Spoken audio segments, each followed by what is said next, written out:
Sail the ocean blue, and a saucy ship's of beauty. We're sober men and true, and attentive to our duty. When the walls is so free on the bright blue sea, we stand to our guns all day. When at anchor we ride on the Portsmouth tide, we plenty of time for play. Ahoy, ahoy, so free. Ahoy, ahoy, the bright blue sea. We stand to our guns all day. We sail the ocean blue, and the saucy ships of beauty. We're sober men and true, and attentive to our duty. Our saucy ships of beauty, we're attentive to our duty. We're sober men and true, we sail the ocean blue.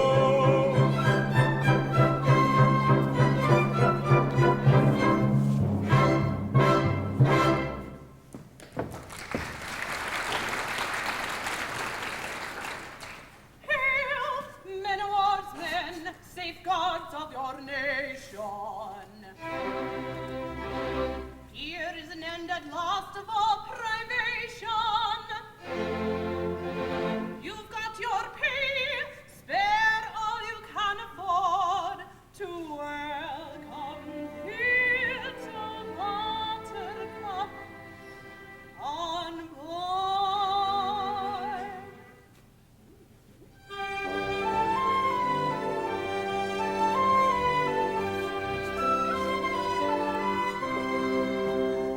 I'm called Little Buttercup, dear Little Buttercup, though I could never tell why.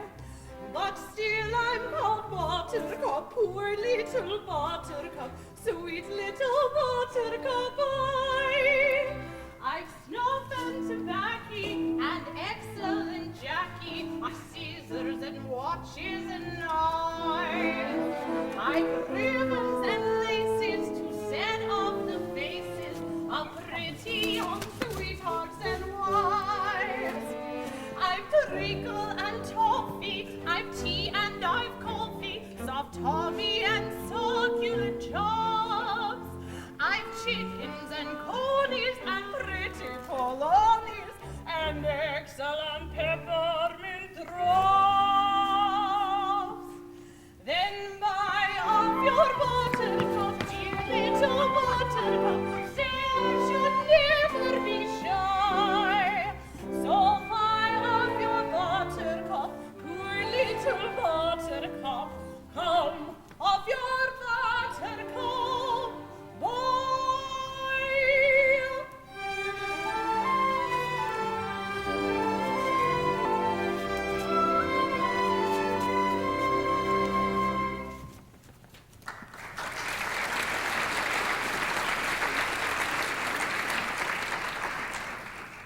Aye, little buttercup, and well called, for you are the rosiest, the roundest, and the reddest beauty in all Spithead. Aye. Oh, red am I, and round, and rosy.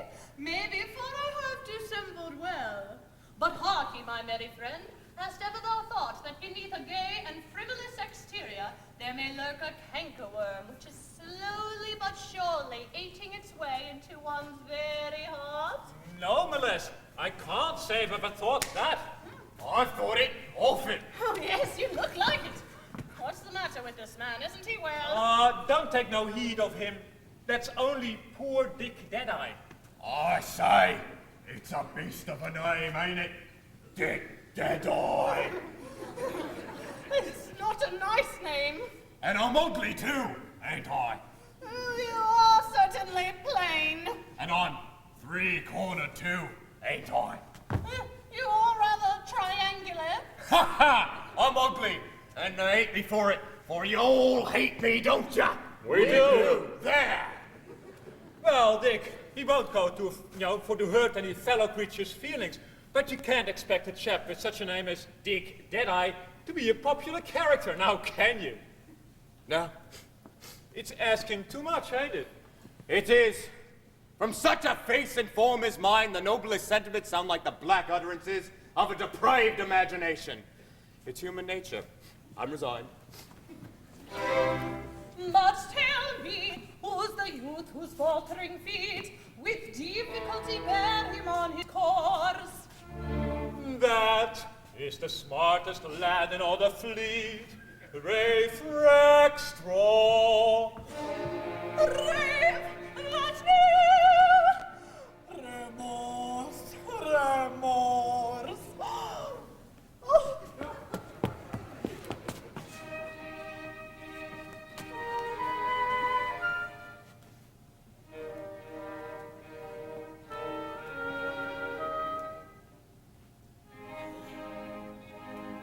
The nightingale sighed for the moon's bright ray, and told his tale in his own melodious way. He sang, "Oh, well a day." He sang, "Oh, well a day." The lonely vale for the mountain vainly sighed. To its humble wail the echoing hills replied. They sang, "Oh, well a day." They sang, "Oh, well a day." I know the value of a kindly chorus, but choruses yield little consolation when we have pain and sorrow too before us. I love, and love, alas, above my station. He loves and loves, alas, above his station. Yes, yes, the lass is much above his station.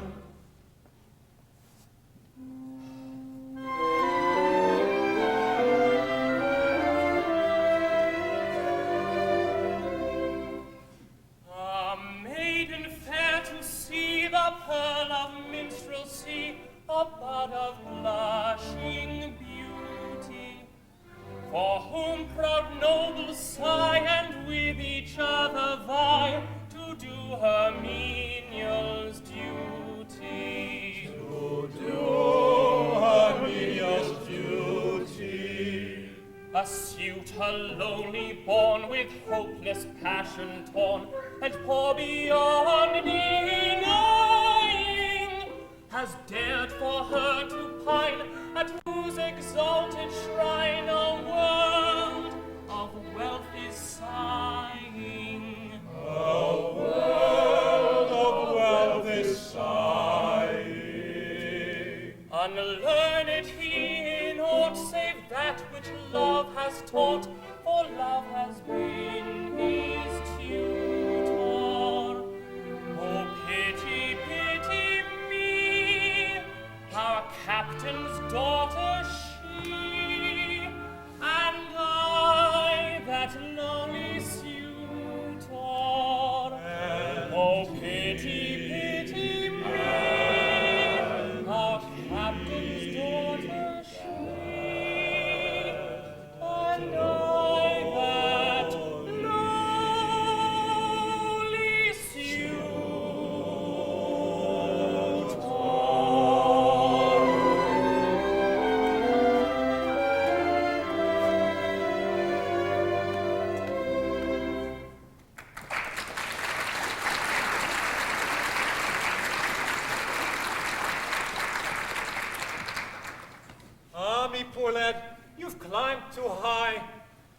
Sea Captain's child won't have nothing to say to a poor chap like you. Will she, lads? No! No! Captain's daughters don't marry foremast hags! Shame. Dick, Deadeye, them sentiments of yourn are a disgrace to our common nature. But it's a strange anomaly that the daughter of a man who hails from the quarterdeck may not love another who lays out in the foreyard arm. For a man is but a man, whether he hoists his flag at the main truck or his slacks on the main deck. Aye. Ah, it's a queer world. Dick Deadeye, I have no desire to press hardly on you, but such a revolutionary sentiment is enough to make an honest sailor shudder. My lads, our gallant captain has come on deck. Let us greet him as so gallant a seaman and so brave an officer deserves.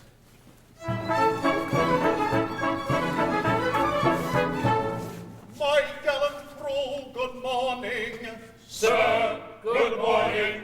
I hope you're all quite well. Quite well. And you, sir? I am in reasonable health and happy to meet you all once more. You do us proud, sir.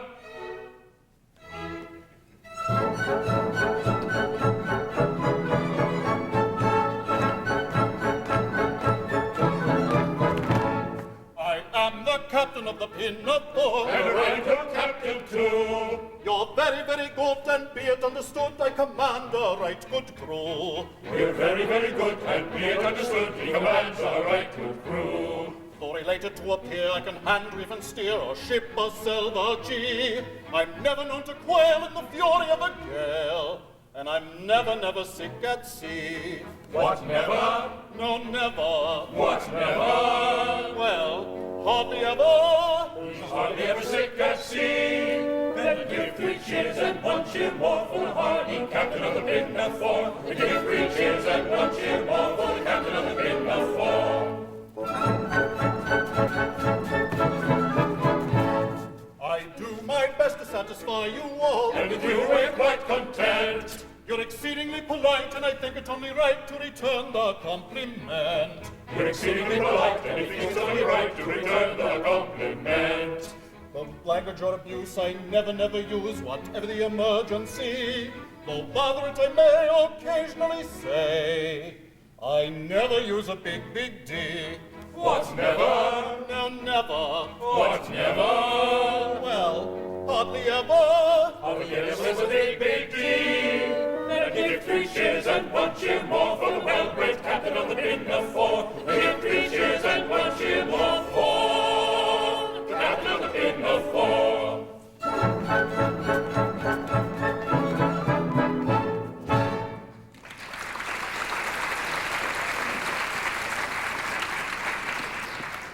Sir, you are sad. The silent eloquence of yonder tear that trembles on your eyelash proclaims a sorrow far more deep than common. Confide in me. Fear not, I am a mother. Yes, little buttercup, I'm sad and sorry. My daughter Josephine, the fairest flower that ever blossomed on ancestral timber, is sought in marriage by Sir Joseph Porter, our Admiralty's first lord. But for some reason, she does not seem to tackle kindly to it. Ah, poor Sir Joseph, I know too well the anguish of a heart that loves but vainly. But see, here comes your most attractive daughter. I go, farewell. A plump and pleasing person.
see that you are a prey to melancholy.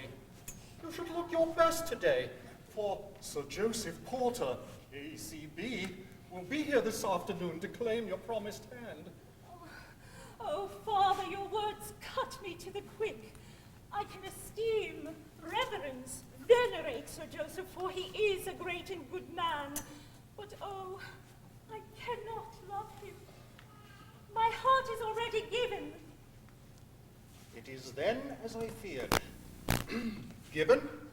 And to whom? Not to some gilded lordling. No, Father. The object of my love is no lordling. Oh, pity me, Father, for he is but a humble sailor on board your own ship. Impossible!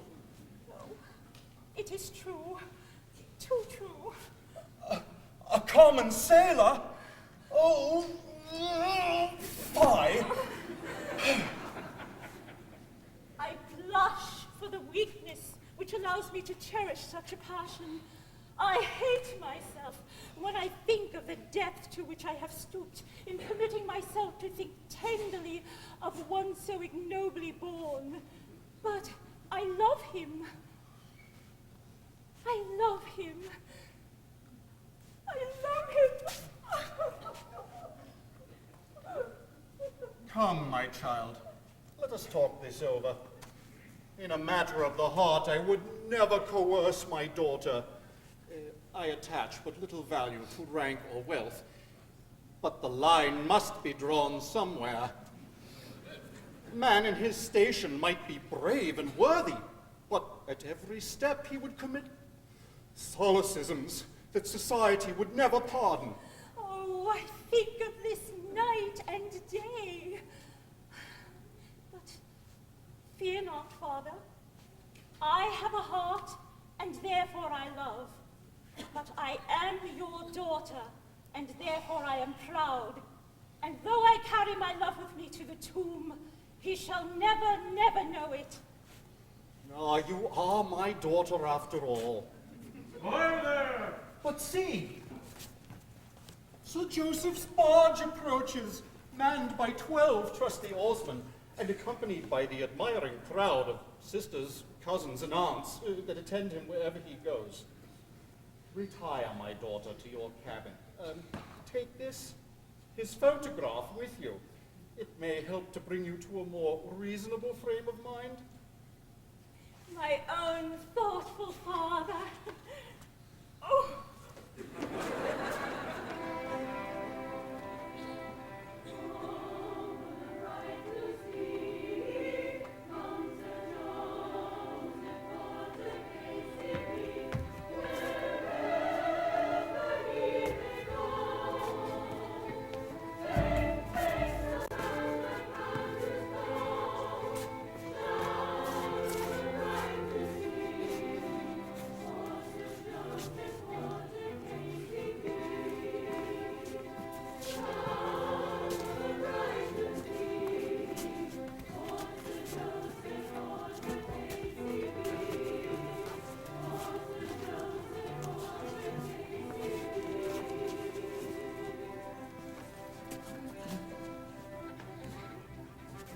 Sir Joseph's barge is seen, and its crowd of blushing beauty.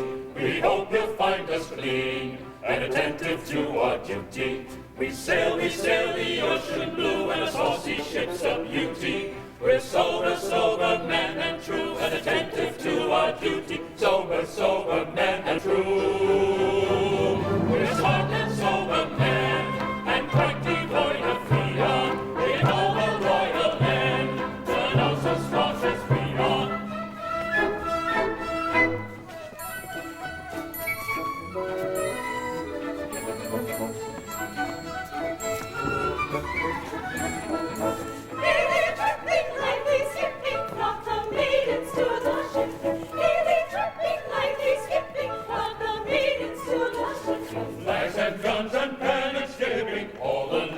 Love the shipping. Sailors rightly, always rightly, welcome ladies so politely. Ladies who can smile so brightly, sailors welcome most politely, welcome most politely. Sailors rightly, always rightly, welcome ladies so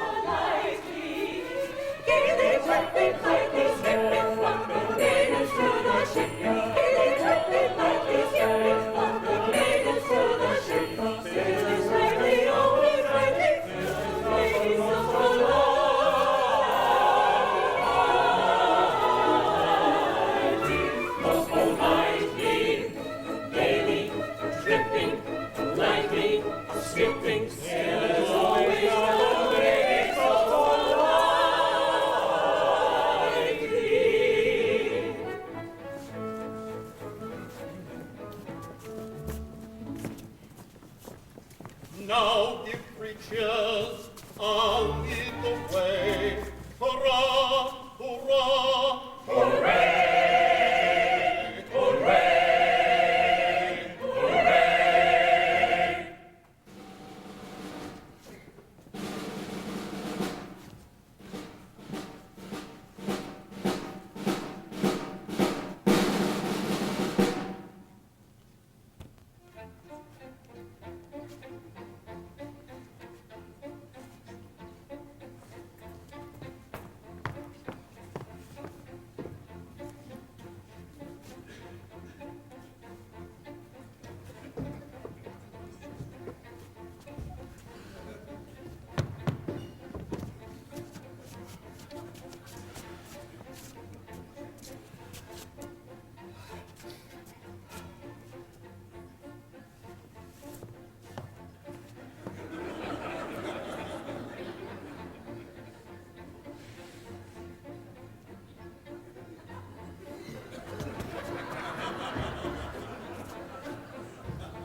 I am the monarch of the sea, the ruler of the Queen's Navy, whose praise Great Britain loudly chants. And we are his sisters and his cousins and his aunts. And they are his sisters and his cousins and his aunts. His sisters and his cousins and his aunts. When at anchor here I ride, my bosom swells with pride, and I snap my fingers at the foeman's taunt. And so do his sisters and his cousins and his aunts. And so do his sisters and his cousins and his aunts. His sisters and his cousins and his aunts. But when the breezes blow, I generally go below and seek the seclusion that a cabin grants. So do his sisters and his cousins and his aunts. And so do his sisters and his cousins and his aunts. And so do his sisters and his cousins and his aunts. His sisters and his cousins and his aunts.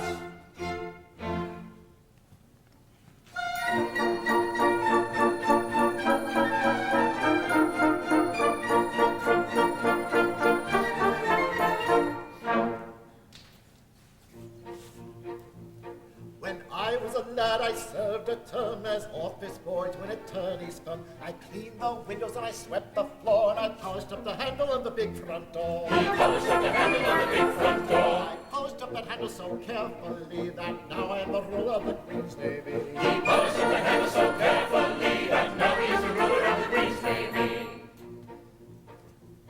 As office boy, I made such a mark that gave me the post of a junior clerk. I served the writs with a smile so bland, and I copied all the letters in a big round hand. He copied all the letters in a big round hand. I copied all the letters in a hand so free that now I am the ruler of the Queen's Navy. He copied all the letters in a hand so free that now he is the ruler of the Queen's Navy.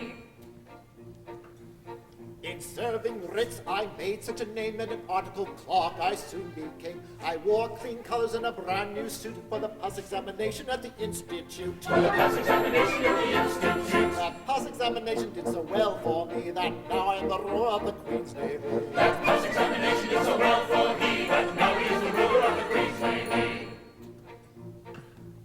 Of legal knowledge I acquired such a grip that they took me into the partnership. And that junior partnership, I ween, was only ship that I ever had seen. The only ship he ever had seen. But that kind of ship so suited me that now I am the ruler of the Queen's Navy. But that kind of ship so suited me that now he is the ruler of the Queen's Navy. I grew so rich that I was sent by a pocket barrow into Parliament. I always voted at my party's call, and I never thought of thinking for myself at all. He never thought of thinking for himself at all. I thought so little, they rewarded me by making me the ruler of the Queen's Navy. He thought so little, they rewarded me by making him the ruler of the Queen's Navy. Now, landsmen all, whoever you may be, if you want to rise to the top of the tree, if your soul isn't ventured to an office stool, be careful to be guided by this golden rule. Be careful to be guided by this golden rule. Stick close to your desks and never go to sea. and you all may be rulers of the Queen's Navy. Stick close to your best and never go to sea, and you all may be rulers of the Queen's Navy.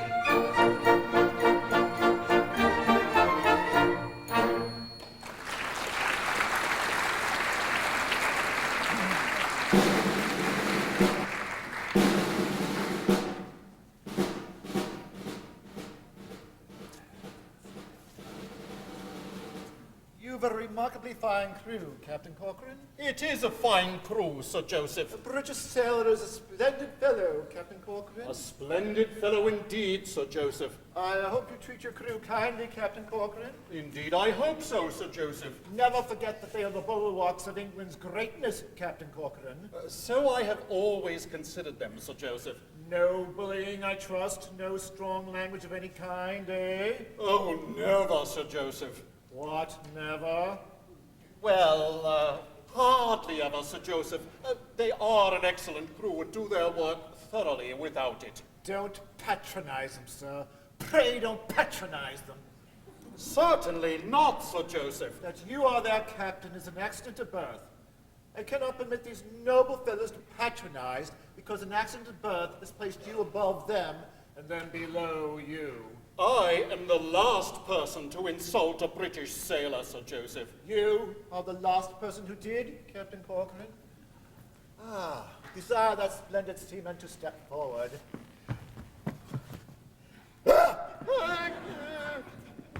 No, the other splendid seaman. Rafe Rackstraw, 3 paces to the front, march.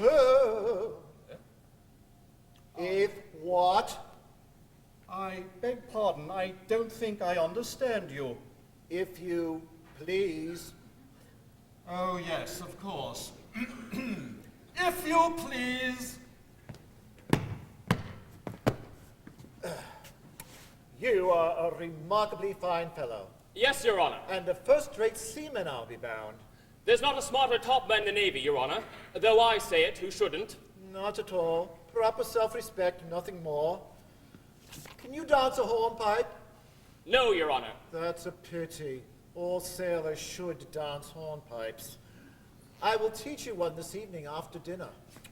Now, tell me, don't be afraid. How does your captain treat you, eh? A better captain don't walk the deck, Your Honor. Aye! Good. I like to hear you speak well of your commanding officer. I dare say he don't deserve it, but still it does you credit. Can you sing? I can a little, Your Honor. Then, hum this at your leisure. It is a song that I've composed for the use of the Royal Navy. It is designed to encourage independence of thought and action in the lower branches of the service, and to teach the principle that a British sailor is any man's equal, excepting mine. Now, Captain Corcoran, a word with you in your cabin on a tender and a sentimental subject. Aye, Sir Joseph. Bosun, in commemoration of this joyous occasion, see that extra grog is served out to the ship's company at 7 bells. Beg pardon. If what, Your Honor? If what? I don't think I understand you. If you please, Your Honor. What? The gentleman is quite right. If you please. If you please. I hold that on the seas, the expression, if you please, a particularly gentlemanly tone belongs. So do his sisters and his cousins and his aunts. So do his sisters and his cousins and his aunts. His sisters and his cousins and his aunts. And my cousins and his aunts.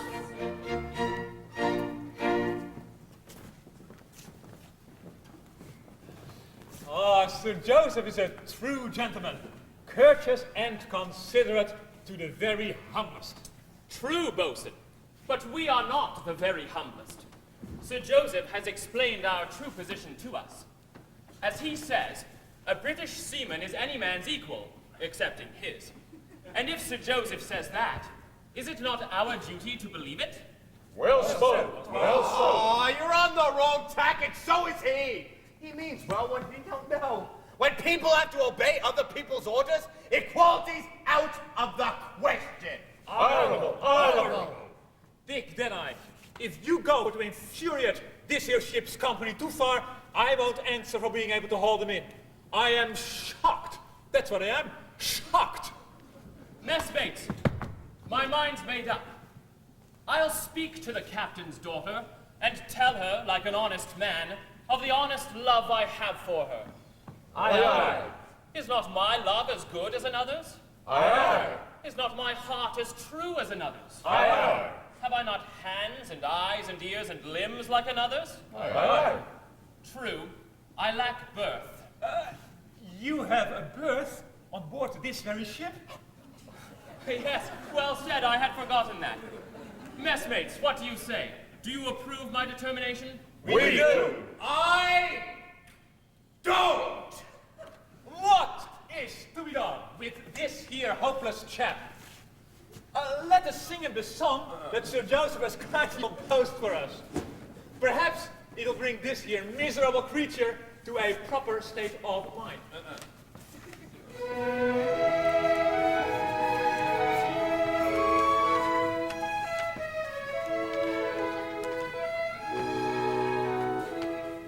A British tar is a soaring soul, as free as a mountain bird. His energetic fist should be ready to resist a dictatorial world. His nose should pant, and his lips should scowl, his cheeks should flame, and his brow and his brow should swell, and his bosom and his heart should and his glow, heart and should his glow, fist be ever ready for a knock. ready for a knock. His nose should pant, his lips should curl, his cheeks should flame, and his brow should frown, his bosom should heave, and his heart should glow, and his fist be ever ready for a knockdown blow.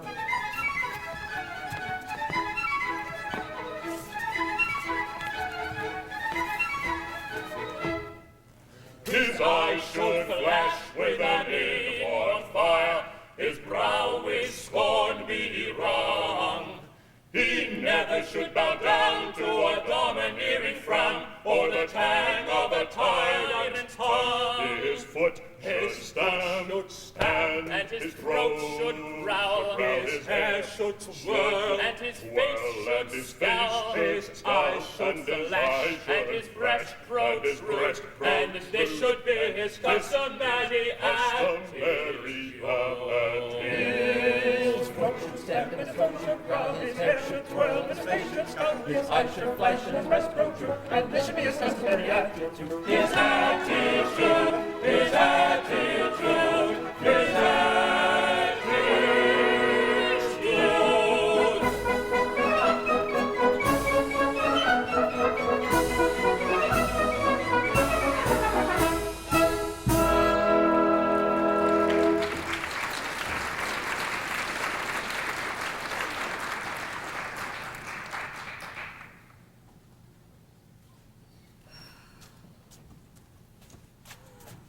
It is useless.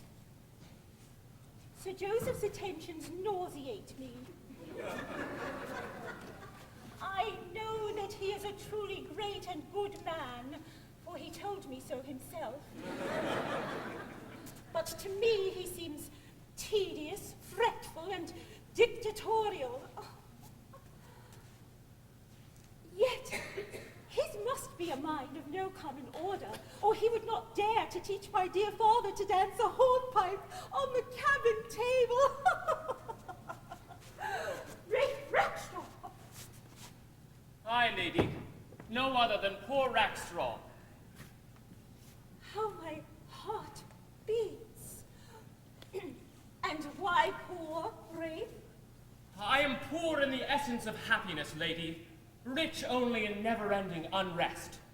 In me there meet a combination of antithetical elements that are at eternal war with one another, driven thither by subjective influences, and hither by objective emotions, wafted one moment into blazing day by mocking hope, plunged the next into the Cimmerian darkness of never-ending despair.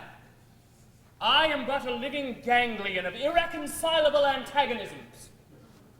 I hope I make myself clear, lady. Perfectly. His simple eloquence goes to my heart. Oh, if I dared! But no, the thought is madness. Dismiss these foolish fancies. They torture you but needlessly. Come, make one effort. I will. One.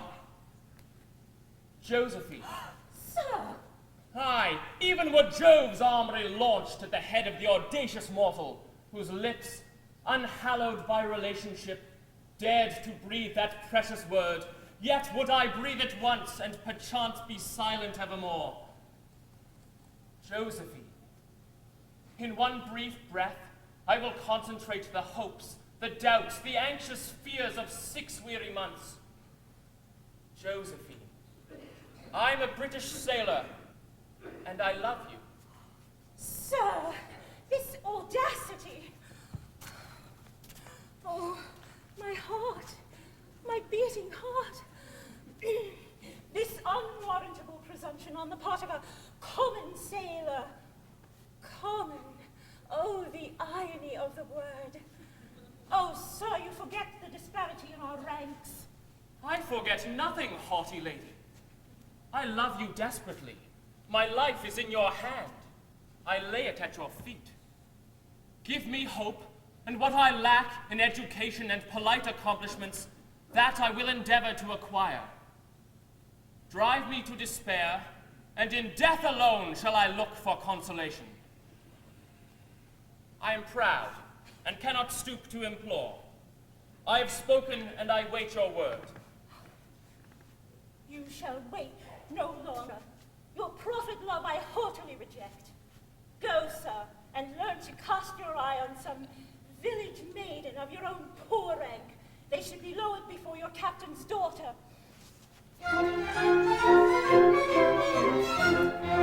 Refrain, audacious tar, your suit progressing. Remember what you are and whom addressing. Refrain, audacious tar, your suit progressing. Remember what you are and whom addressing. Refrain, audacious tar, remember what you are. I'd love my rank to scorn in Julian holy. Were he more highly born, or I more lowly? I'd love my rank to scorn in Julian holy. Were he more highly born, or I more lowly? Proud lady, have your way, unfeeling beauty. You speak and I obey, it is my duty. I am the lowliest tar that sails the water, and you, proud maiden, are my captain's daughter. Proud maiden, have your way. You speak and I obey. My heart with anguish torn bows down before her. She laughs my love to scorn, yet I adore her. My heart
survive this overbearing, or live a life of mad despairing?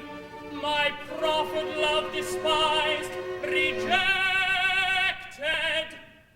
No, no, it's not to be expected.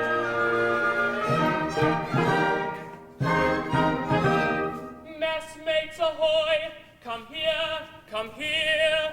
Aye, my boy, what cheer, what cheer. Now tell us brave without delay, what does she say? What cheer, what cheer. The maiden treats my suit with scorn, rejects my humble gift. Milady, she says I am ignobly born, and cuts my hopes adrift. Milady, oh, cruel one, oh, cruel one. She's burned your suit, oh ho, oh ho. I told you so, I told you so. Shall we submit our neighbors' slaves? Love comes alike to high and low. Return the sailors, rule the waves, and shall we serve to insult? No, no. You must submit, you are but slaves, a lady she, oh ho, oh ho. You lowly toilers of the waves, she spurns you all, I told you so. Shall we submit? Are we but slaves? Shall we submit? You must submit. Are we but slaves? You are but slaves. Love comes alike to high and low. Return your sailors, rule your waves, and shall we strip to insult? She spurred you all, I told you so. my friends, my leave of life I'm taking. For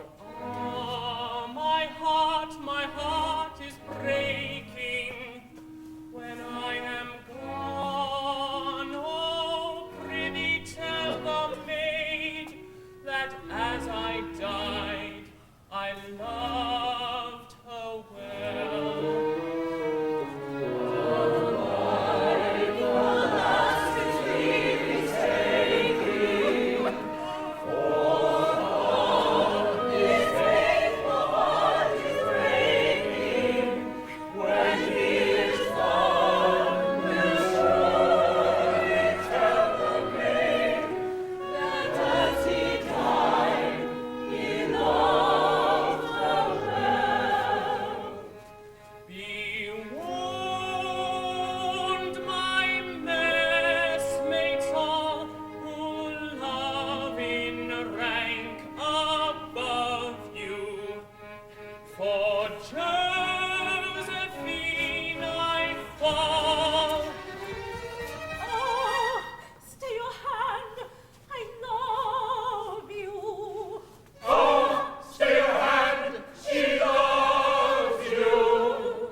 Is Josephine, but though the sky is now serene, a frowning thunderbolt above may end their ill-assorted love, which now is all ablaze.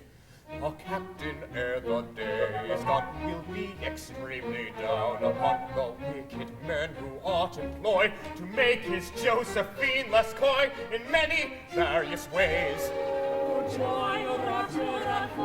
captain soon, unless I'm wrong, will be extremely down upon the wicked men who ought employ will be extremely down. The wicked men will be extremely down upon the men in many various ways. In many various ways.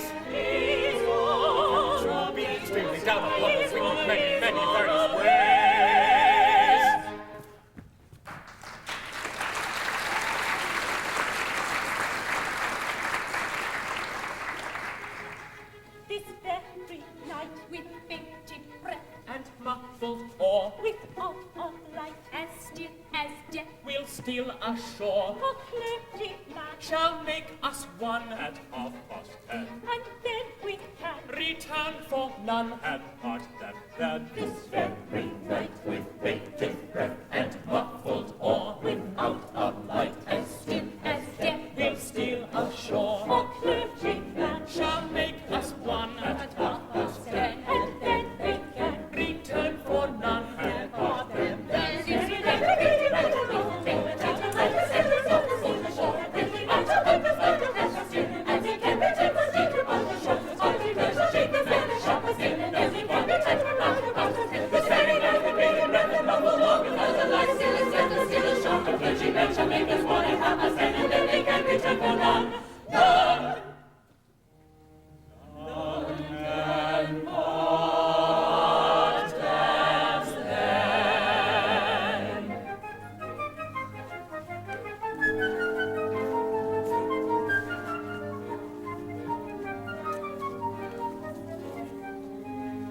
Forbear, nor carry out this scheme you've planned. She is a lady, you a foremast hand. Remember, she's your gallant captain's daughter, and you the meanest slave that crawls the water. back, burning back to our office, back, burning back to the shutters. That's right.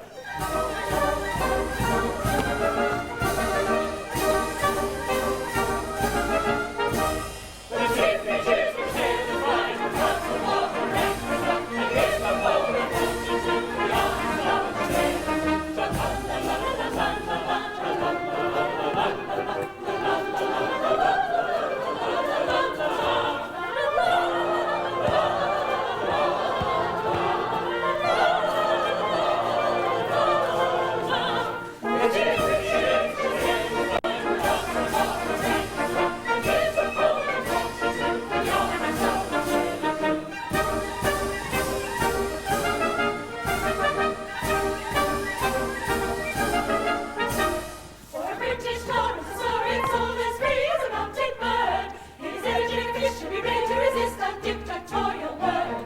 His eyes should flash with an ear his brows don't be wrong. He never should bow down to a domineering crown on the tank of a tyrant's tongue. His nose should bend, his lips should curl, his cheek should flame, his brow should furl, his bosom should beam, and his heart should blow, and his ears ready for a thunderbolt. His foot should stamp, his foot should pound, his head should swell, his face should swell, his eyes should flash, his dress should true, and this is his very attitude. His eyes, his attitude, his breast, his attitude, his eyes, his attitude, his eyes, his attitude, his breast, his attitude, his eyes should flash. Yes, his eyes should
at sixes or at sevens.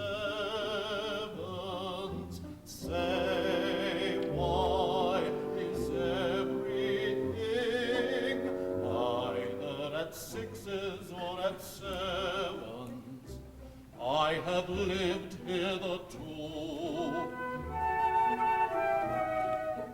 free from the breath of slander, beloved by all my crew. A really popular commander, but now my kindly crew rebel. My daughter to a tar is partial. Sir Joseph storms and sad to tell, he threatens a court martial. Fair moon, to thee I sing, bright regent of the heavens.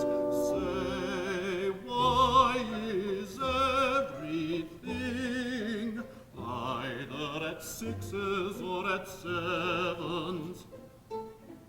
Fair moon, to thee I sing, bright regent of the heavens.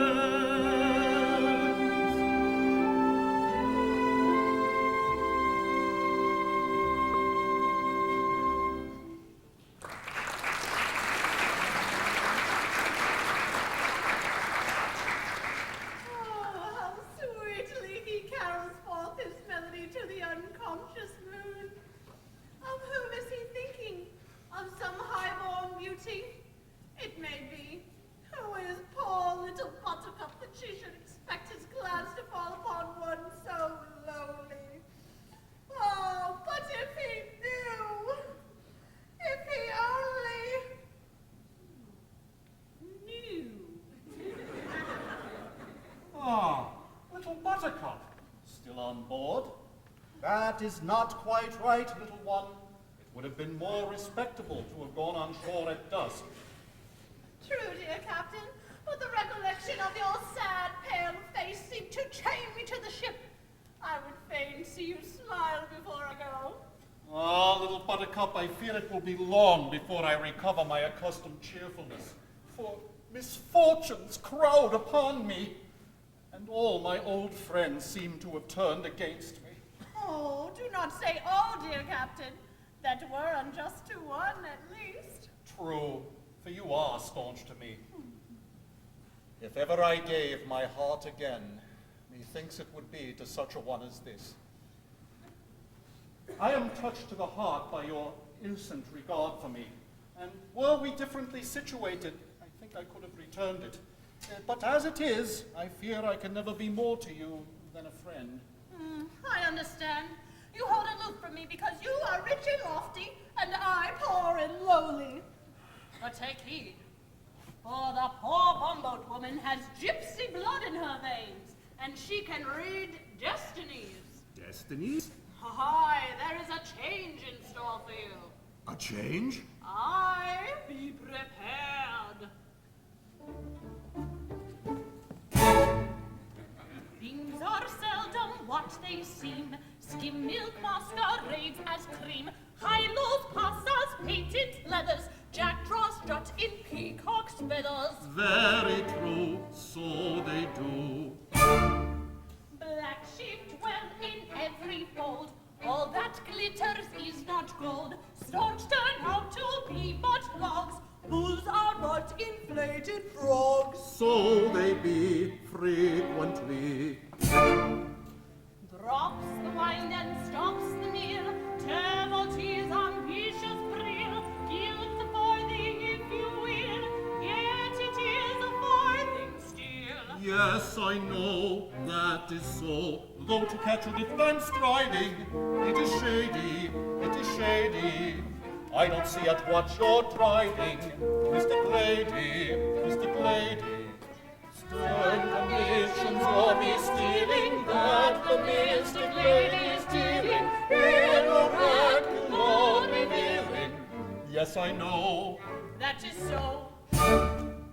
though I'm anything but clever, I could talk like that forever. Once a cat was killed by care, only brave deserve the fair. Very true, so they do. Wink is often good as nod, spoils the child who spares the rod. Thirsty lambs run foxy dangers, dogs are found in many mangers. Frequently, I agree. Paw of cat the chestnut snatches, worn out garments show new patches, only count the cheek that hatches, men are grown up catchy catches. Yes, I know that is so. Though to catch my drift is striving, I'll dissemble. When he sees at what I'm driving, let him tremble. Oh, mystic tone you borrow, I shall learn the truth with sorrow, here today and gone tomorrow. Yes, I know. That is so. Oh, a mystic tone you borrow, I shall learn the truth with sorrow, here today and gone tomorrow. Yes, I know. That is so.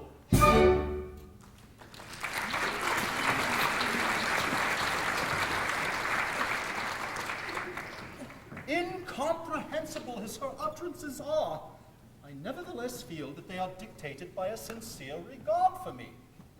But to what new misfortune is she referring? Oh, time alone will tell. Captain Corcoran, I am much disappointed with your daughter. In fact, I don't think she will do. She won't do, Sir Joseph? I'm afraid not. The fact is that although I've urged my suit with as much eloquence as is consistent with official utterance, I've done so hitherto without success. How do you account for this? Really, Sir Joseph, I can hardly say. Josephine is, of course, sensible of your condescension. She naturally would be. But perhaps your exalted rank dazzles her. You think it does? I hardly know, but she is a modest girl, and her social position is far below your own. It may be that she feels that she is not worthy of you. That is really a very sensible suggestion. Displays more knowledge of human nature than I had given you credit for. But see, she approaches. If your lordship would kindly reason with her and assure her, officially, that it is a standing rule at the Admiralty that love levels all ranks, it may be that her respect for an official utterance might induce her to look upon your offer in its proper light. It is not unlikely. I will adopt your suggestion. But so, she is here. Let us withdraw and watch our opportunity.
street with stuffy children crying, where organs yell and clacking housewives fume, and clothes are hanging out all day a drying, with one cracked looking glass to see your face in, and dinner served up in a pudding basin.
Madam, it has been represented to me that you are appalled by my exalted rank.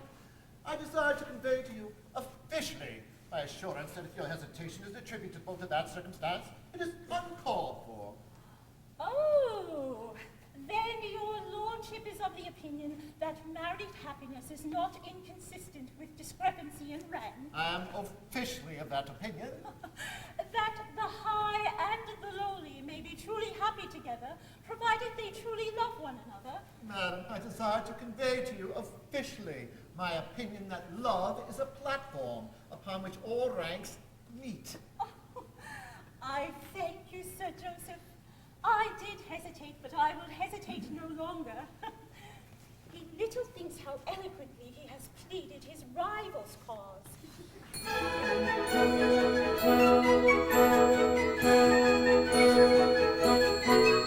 Never mind the why and wherefore, love can level ranks, and therefore, though his lordship station's mighty, though stupendous be his brain, though her tastes are mean and flighty, and her fortune poor and plain, ring the merry bells on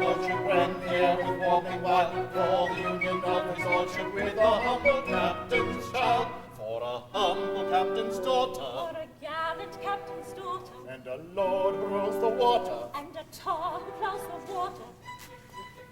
Let the air with joy be laden, reverence of the air above, for the union of a maiden with a man who owns her love. Never mind the why and wherefore, love can never rise and never, though your nautical relation in my sight could scarcely pass, though you occupy a station in the lower middle class. Ring the merry bells and motion, rend the air with warming wild, for the union of fellowship with a humble captain's child, for a humble captain's daughter, For a gallant captain's daughter, and a lord who rules the water. and a tar who plows the water. Let the air with joy be laden, rend the songs of the air above, for the union of a maiden with a man who owns her love.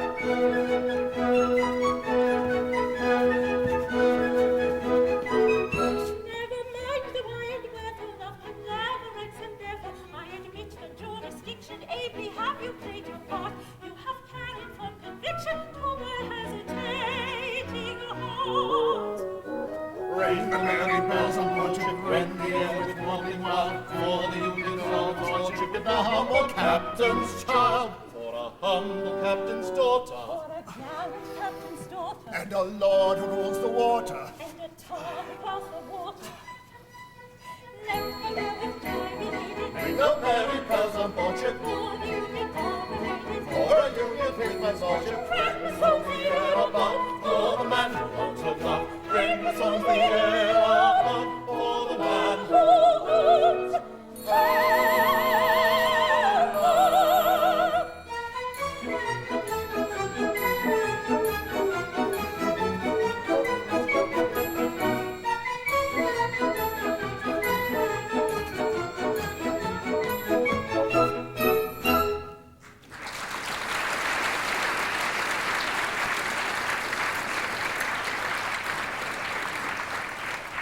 Sir Joseph, I cannot express my delight at the happy result of your eloquence.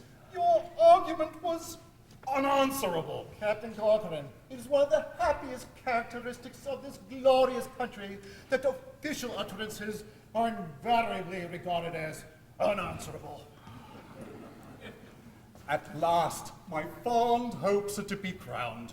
My only daughter is to be the bride of a cabinet minister. Oh, the prospect is Elysian. Captain! Ah! Deadeye! You here! Don't! Oh, don't shrink from me, Captain.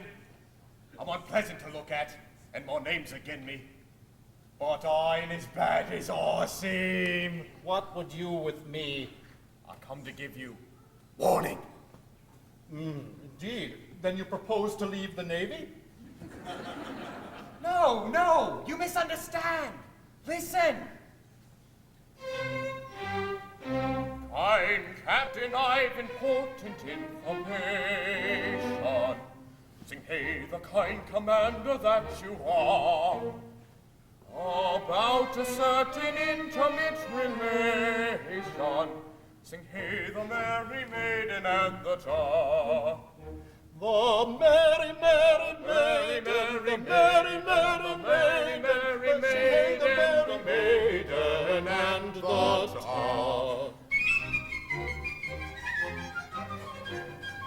Good fellow, in conundrums you are speaking. Sing hey, the mystic sailor that you are. The answer to them vainly I am seeking. Sing hey, the merry maiden and the tar. The merry, merry maiden, the merry, merry maiden, sing hey, the merry maiden and the tar. Kind Captain, your young lady is a sighing. Sing hey, the simple captain that you are. This very night with rat straw to be flying. Sing hey, the merry maiden and the tar. The merry, merry maiden, the merry, merry maiden, the much too merry maiden and the tar. Good fellow, you have given timely warning. Sing hey, the thoughtful sailor that you are. I'll talk to Master Rackstraw in the morning. Sing hey, the cat o' nine tails and the tar. The merry cat o' nine tails, the merry cat o' nine tails, the merry cat of nine tails and the tar.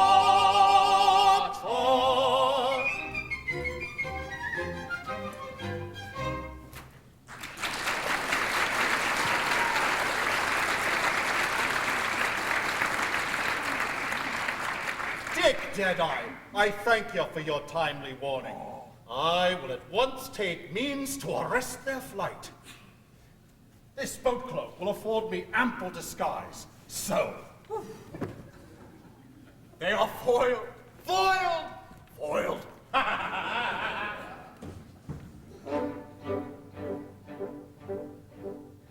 Carefully on tiptoe stealing, breathing gently as we may.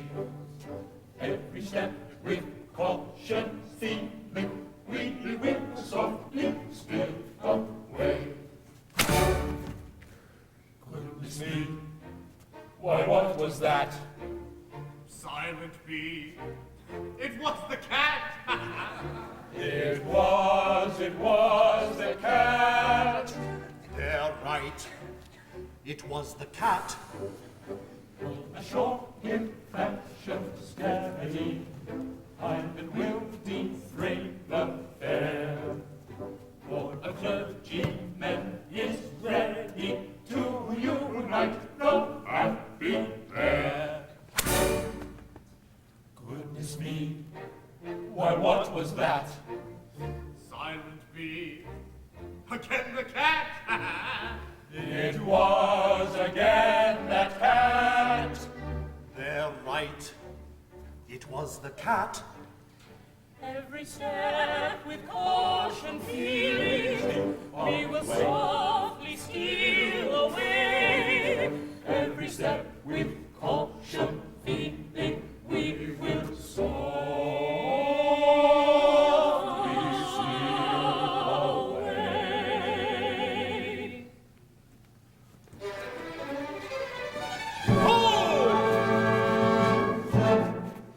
Pretty daughter of mine, I insist upon knowing where you may be going with the sons of the brine. For my excellent crew, the foes they could company are scarcely fit company, my daughter, for you. Now hearken and do, the foes we good company, we scarcely fit company for a lady like you. Proud officer, that haughty lip uncurl, vain man, suppress that supercilious sneer, for I have dared to love your matchless girl, a fact well known to all my messmates here. Oh, horror!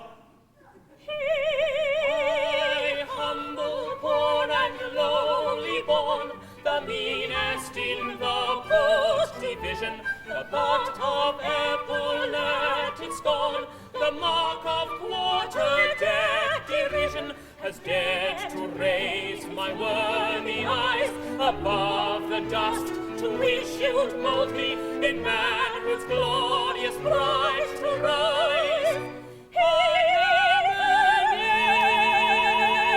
Englishman, behold me. Englishman, Yes, an Englishman, for he himself has said it, and it's greatly to his credit that he is an Englishman. that is an Englishman. Or he might have been a Russian, or French, or Dutch, or Prussian, or perhaps Italian. Perhaps I tell I am. But in spite of all temptations to belong to other nations, he remains an Englishman. he remains an Englishman.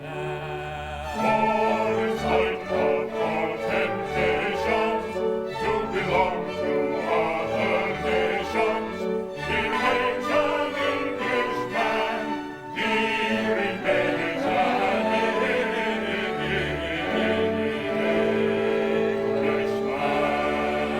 Englishman. In uttering a reprobation to any British tar, I try to speak with moderation, but you have gone too far. I'm very sorry to disparage a humble form as glad, but to seek your captain's child in marriage, why, dammy, it's too bad. Yes, dammy, it's too bad. Yes, dammy, it's too bad. Did you hear him? Did you hear him? Oh, the monster, oh, the very. Don't go near him. Don't go near him. He is very, very. My pain and my distress, I find it is not easy to express.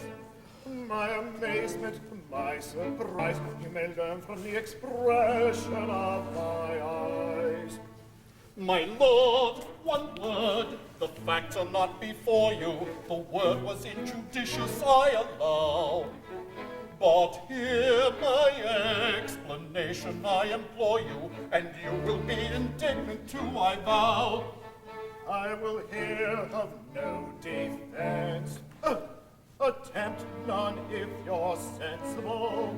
That word of evil sense is wholly indefensible.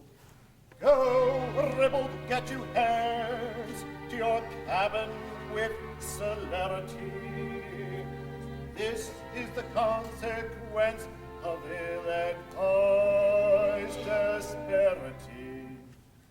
This is the consequence of ill-advised asperity. For I'll teach you all ere long to refrain from language strong.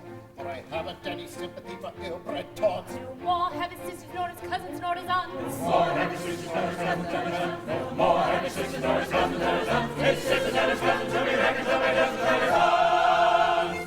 For he is an Englishman. For he himself has said it, and is greatly to his credit that he is an Englishman, that he is an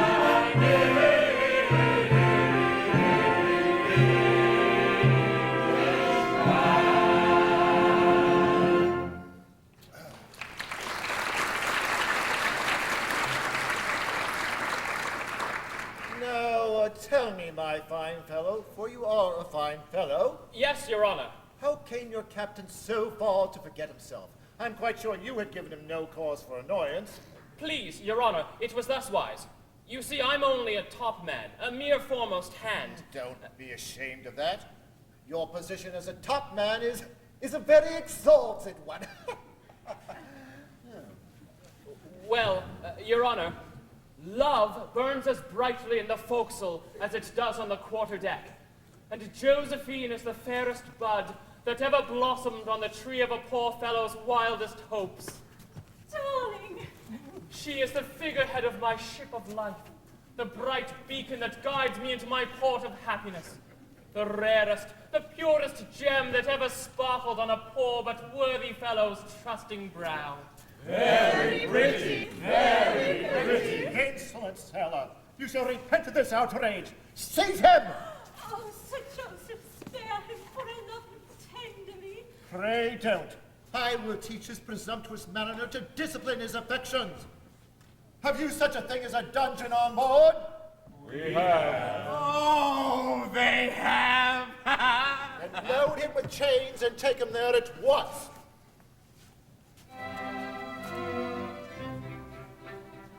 Farewell, my own, life of my life, farewell. For crime unknown, I go to a dungeon cell. I will adore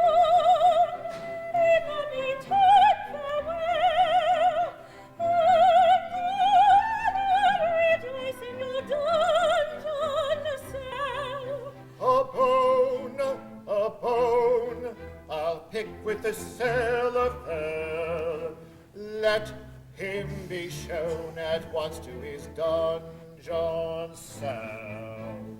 He'll hear no tone of the maiden he loves so well. No telephone communicates with his cell. But when is known the secret I have to tell, wide will be thrown the door of his dungeon cell. Hear no tone of heavy life farewell. The cry has only just the dungeon,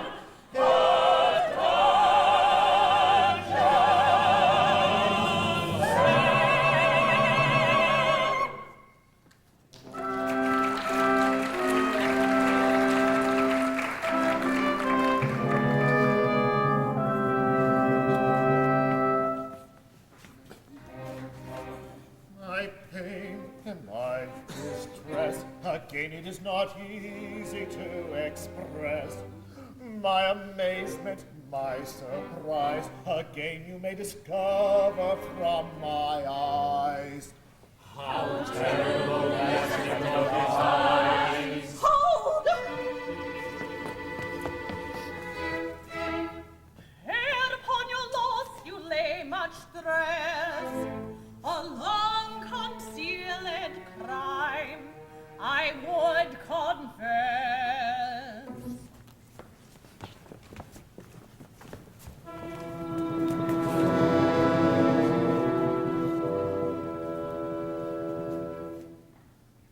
Many years ago, when I was young and charming, as some of you may know, I practiced baby farming. Now this is most alarming. When she was young and charming, she practiced baby farming many years ago. Two tender babes I nursed. One was of low condition, the other upper crust, a regular attrition. Now this is the position. One was of low condition, the other of attrition many years ago.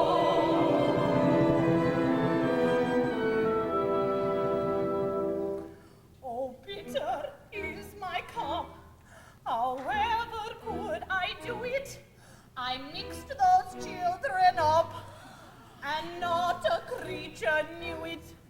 However could you do it? Someday no doubt you'll rue it. Although no creature knew it so many years ago. In time each little waif forsook his foster mother. The well-born babe was Rafe. Your captain was the other. They left their foster mother. The one was Rafe, our brother. Our captain was the other. Many years ago.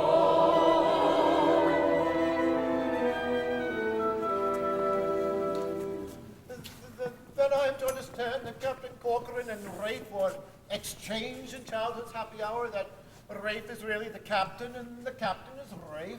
That is the idea I intended to convey officially. And very well you have conveyed it, Miss Buttercup. Aye, aye, Your Honor. Dear me, let them appear before me at once. My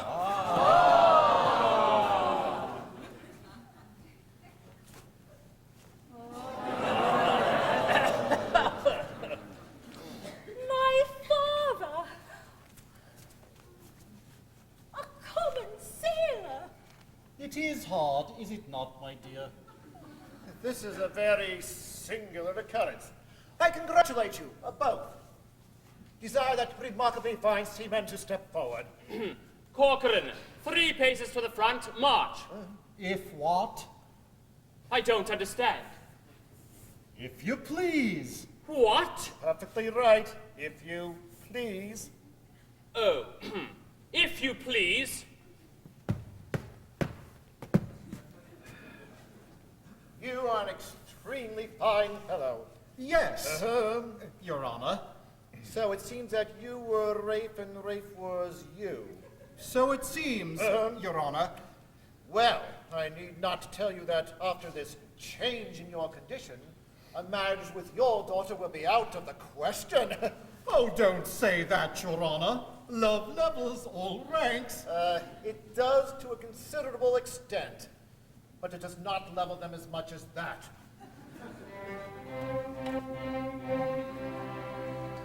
Here, take her, sir, and mind you treat her kindly. Oh, bliss, oh, rapture. Oh, bliss, oh, rapture. Sad my lot and sorry, what shall I do? I cannot live alone. What will he do? He cannot live alone. Fear nothing. While I live, I'll not desert you. I'll soothe and comfort your declining days. No, don't do that. Yes, indeed, I'd rather.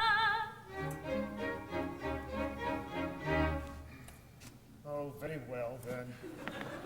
Tomorrow morn our vows shall all be plighted. 3 loving pairs on the same day united. Oh, joy, oh, rapture unforeseen. The clouded sky is now serene. The God of day, the orb of love, has hung his ensign high above. The sky is all ablaze. With words and loving songs, and if I find the maiden coin, they'll murmur forth the chorus joy.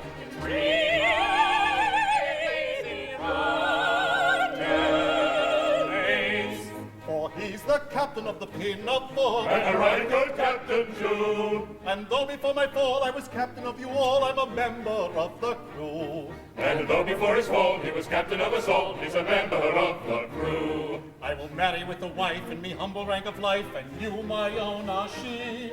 I must wander to and fro, but wherever I may go, I'll never be untrue to thee. What, never? No, never. What, never? Well, hardly ever. Hardly ever be untrue to thee. Then give 3 cheers and 1 cheer more for the former captain of the Pinafore. Give 3 cheers and 1 cheer more for the captain of the Pinafore. For he loves little Buttercup, dear little Buttercup, though he could never tell why. But still he loves Buttercup, poor little Buttercup, sweet little Buttercup, I. For he loves little Buttercup, dear little Buttercup, though I could never tell why. But still he loves Buttercup, dear little Buttercup, sweet little Buttercup, I. I'm the monarch of the sea, and when I marry thee, I'll be true to the devotion that my love implants. Then goodbye to your sisters and your cousins and your aunts, especially your cousins whom you reckon up by dozens. Goodbye to your sisters and your cousins and your aunts, especially your cousins whom you reckon up by dozens and your aunts.